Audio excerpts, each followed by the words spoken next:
Allez, bonjour à tous, mardi 10 décembre, j'espère que vous allez bien, et on a le marché qui vient de perdre à peu près 10%, en passant d'un total market cap d'à peu près 3600 milliards de dollars sur la journée d'hier à peu près 3300 milliards ce matin. Et on va le voir après, il y a même eu des mèches un peu plus basses, à 3200 milliards, donc ça fait pas loin de 10% de perdu en à peine 24 heures. Et après, quand on dézoome pour l'instant, c'est vrai que ça reste positif. Donc aujourd'hui dans cette vidéo, on va regarder un petit peu ce qui s'est passé. Et bien sûr, le plus important, on va voir ensemble quoi faire à partir de maintenant. En tout cas, je vais vous donner moi ce que je fais de mon côté. Et puis, comme je sais que ça vous intéresse pas mal, eh bien je vous donnerai bien sûr quelques altcoins qui me paraissent plutôt intéressantes. Donc des altcoins qui ont pas mal corrigé, qui sont toujours un peu en retard, et donc qui peuvent être potentiellement des bonnes opportunités. Allez, avant de commencer cette vidéo, les amis, je vous invite à cliquer sur le lien Linktree en description, dans lequel vous allez retrouver tous mes réseaux, avec notamment mon nouveau compte Twitter que je vous invite à suivre, puisque tous les jours, je partage dessus des charts et des analyses techniques pour compléter les vidéos.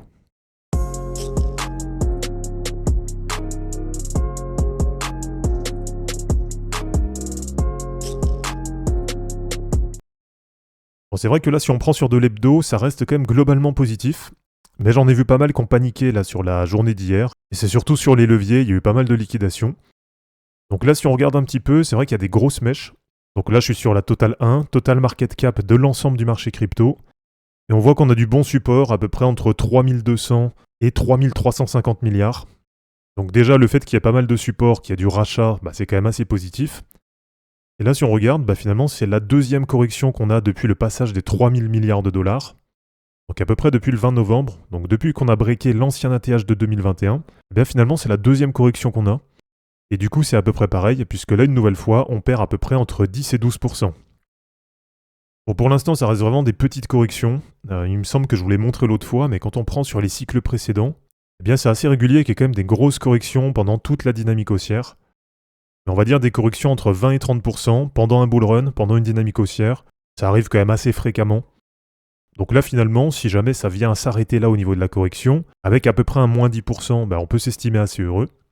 Et si je dois vous montrer quelques niveaux qui sont intéressants, donc pour l'instant toujours en restant sur Total 1, donc sur le total market cap de l'ensemble des cryptos, regardez, si vous prenez par exemple sur du daily et que vous mettez les moyennes mobiles, là on a un repli qui est assez intéressant, et donc c'est pour ça qu'après je vais vous montrer des altcoins qui paraissent quand même pas mal, qui paraissent être des bonnes opportunités, puisque là en termes de repli, en fait c'est assez propre, et on est sur un retour sur la moyenne mobile 20 en daily.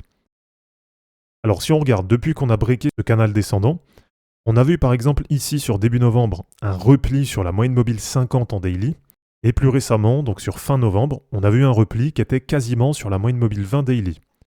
Donc là cette fois c'est un repli qui est vraiment dessus, donc du coup c'est encore plus une opportunité que le repli qu'il y avait eu il y a à peu près 2-3 semaines sur la fin du mois de novembre.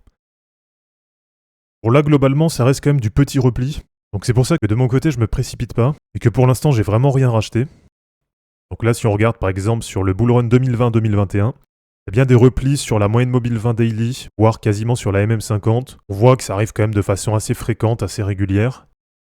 Donc si vraiment il y a des cryptos qui vous intéressent, ou sur lesquels vous avez envie de vraiment accompagner la dynamique haussière, donc une fois qu'on est vraiment en bull run, dans ce cas-là, effectivement, ça peut être assez pertinent de renforcer sur la moyenne mobile 50 daily, ou voire même sur la moyenne mobile 20 daily.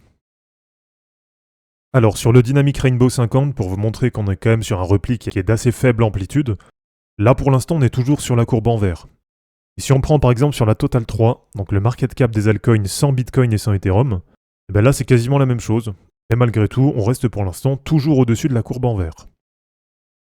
Alors en termes de stratégie, maintenant qu'on a cette correction, je vais vous dire tout simplement ce que moi je fais pour l'instant.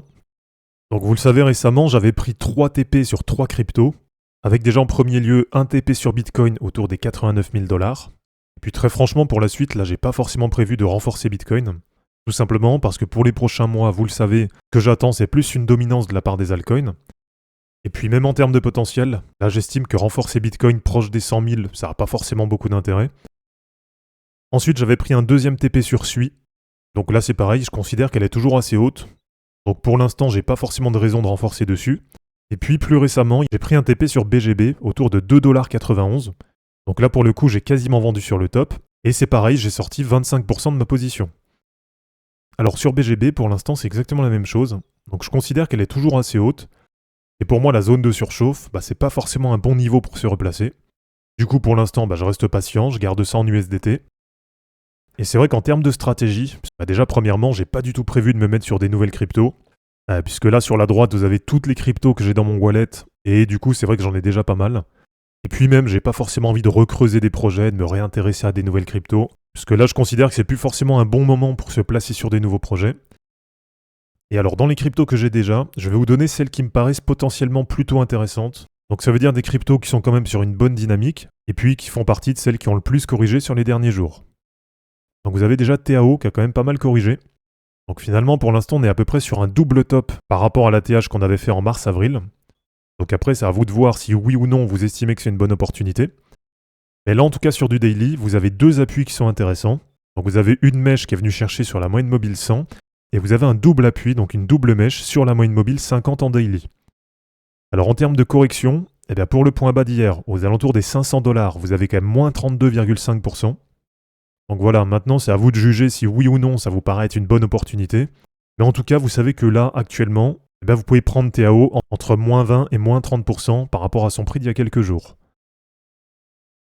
Alors une autre qui a bien corrigé et qui est sur une belle dynamique, c'est INJ, avec un bon appui du prix sur la moyenne mobile 50 en daily.